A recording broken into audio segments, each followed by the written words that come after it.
दोस्तों दिल्ली से बहुत बड़ी खबर निकल कर आ रही है। दोस्तों आपको बताता चलूं कि दिल्ली में एआईएमआईएम पार्टी के साथ अरविंद केजरीवाल के करीबी नेता और दिग्गज नेता, आम आदमी पार्टी के दिग्गज नेता संजय सिंह, बैरिस्टर सदुद्दीन अवैसी साहब के पूर्व सांसद इम्तियाज जलील साहब से मिले।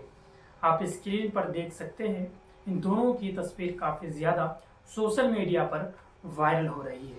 इसलिए लोग यह आशंकाएं लगा रहे हैं, लोगों का ये कहना है सोशल मीडिया में कि क्या आम आदमी पार्टी बैरिस्टर सदुद्दीन अवैसी साहब को अपने साथ लेंगे।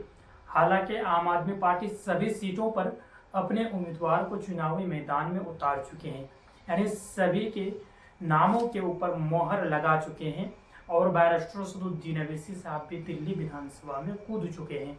तो क्या है खबर, इस वीडियो में हम आपको पूरी जानकारी देने की कोशिश करेंगे, लेकिन उससे पहले आपसे एक छोटी सी रिक्वेस्ट करना चाहते हैं कि चैनल पर आप अगर नए हैं तो सबसे पहले आप लोग इस चैनल को करें सब्सक्राइब और बेल आइकन को जरूर दबाएं, इसलिए कि ऑल इंडिया मजलिस इत्तेहादुल मुस्लिमीन से जुड़ी हुई हर एक छोटी बड़ी खबर को हम इस चैनल पर अपलोड करते हैं। आप आसानी के साथ हर एक खबर को देख पाएंगे।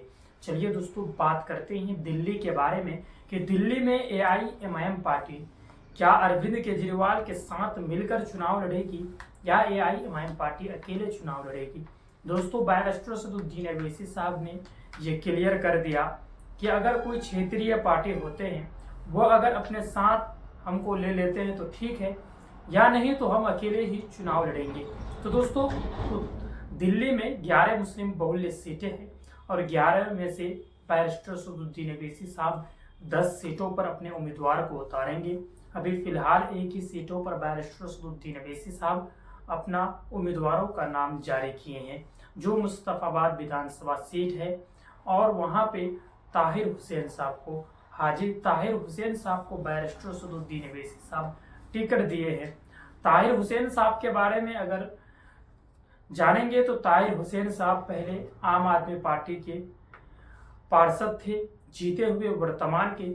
जब उन्हें जेल में डाला गया तब आम आदमी पार्टी ने उसे अपने पार्टी से निष्कासित कर दिया, यानी पार्टी से उन्हें बाहर कर दिया।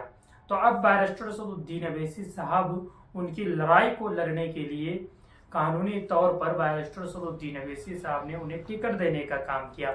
उनके बेटे ताहिर हुसैन साहब के जो बेटे हैं, उनकी जो पत्नी है, वो लोग अपने विधानसभा क्षेत्र के लोगों से मिल रहे हैं और लोगों से अपील कर रहे हैं और बहुत ही अच्छा रुझान भी निकल कर आ रहा है सामने कि दिल्ली के मुस्तफाबाद विधानसभा क्षेत्र की जनताओं का ये कहना है कि हम लोग ना ही आम आदमी पार्टी को वोट देंगे, ना ही हम लोग कांग्रेस पार्टी को वोट देंगे। हम लोग अब अपना लीडर चुनेंगे। अपना लीडर के रूप में हम लोग बैरिस्टर सदुद्दीन अवैसी साहब को देखकर अपना कीमती वोट देने का काम करेंगे। तो दोस्तों, कहीं ना कहीं इस बार मुस्तफाबाद विधानसभा सीट बैरिस्टर सदुद्दीन अवैसी साहब के खाते में जा सकते हैं, इसलिए कि बैरिस्टर सदुद्दीन अवैसी साहब ने ताहिर हुसैन साहब को जो टिकट दिए हैं, टिकट ताहिर साहब को देने के बाद पूरी तरह दिल्ली की राजनीति में हलचल मच चुकी है। जितने भी विपक्षी पार्टियां गए सभी के निंदे हराम हो चुकी है। अरविंद केजरीवाल जी काफी परेशान लग रहे हैं, इसलिए कि अरविंद केजरीवाल जी ये जान रहे हैं कि बैरिस्टर सदुद्दीन अवैसी साहब आए हैं तो बैरिस्टर सदुद्दीन अवैसी साहब मेरा ही खेल बिगाड़ेंगे। इसलिए बैरिस्टर सदुद्दीन अवैसी साहब भी ये चाह रहे हैं कि हम किसी का खेल बिगाड़ने नहीं आए हैं, चलो साथ में मिलकर हम लोग चुनाव लड़ेंगे और बीजेपी को हम लोग दूर रखेंगे। तो कहीं ना कहीं केजरीवाल जी अखिलेश यादव के तरह गलती कर रहे हैं और जिस तरह से महाराष्ट्र में उद्धव ठाकरे हो या शरद पवार हो, इन लोगों ने जिस तरह से गलती की थी, बैरिस्टर सदुद्दीन अवैसी साहब को दरकिनार करके बैरिस्टर सदुद्दीन अवैसी साहब को अपने गठबंधन में नहीं लिया था, उसी तरह फिर दिल्ली में अरविंद केजरीवाल जी कर रहे हैं।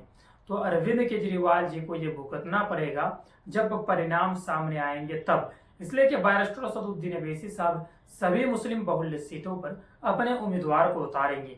आप अगर कहेंगे कि बैरिस्टर सदुद्दीन अवैसी साहब बीजेपी के एजेंट है, वो आखिर यहाँ पे क्यों आ रहे हैं चुनाव लड़ने के लिए। तो दोस्तों, हिंदुस्तान में सबको